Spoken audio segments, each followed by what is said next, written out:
Clinton Kelly, and I would like to share with you some of my tips for throwing a fabulous party. Right now I'd like to talk about 3 of my favorite hors d'oeuvres, and by favorite I mean easiest hors d'oeuvres, the kind of thing that you can throw together at the last minute should a party just happen to arise.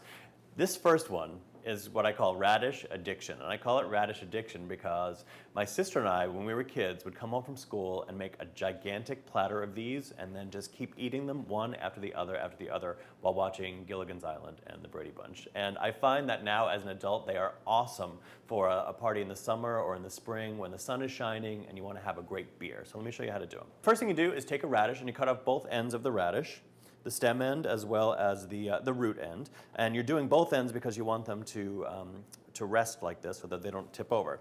And then what you want to do is just scoop out a little bit of the center of the radish. Just going in a circular motion with your paring knife. It doesn't have to look pretty because you're going to sort of fill it with butter in just a second. And now you're going to take these very healthful radishes and fill them with butter. Because butter makes everything better.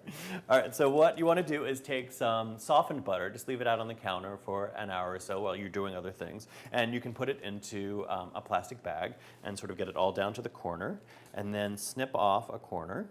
And if you don't want to do the plastic bag trick, you can just use a knife.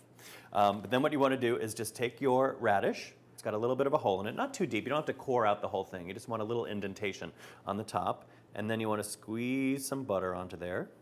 And then I sprinkle it with kosher salt, and then I put it on a platter on top of a bed of more kosher salt. So if you wanted to add more salt to your radish, you could, or not. And basically what I'm doing is taking a vegetable and adding as much butter and salt to it as possible. Okay, and this is my radish addiction.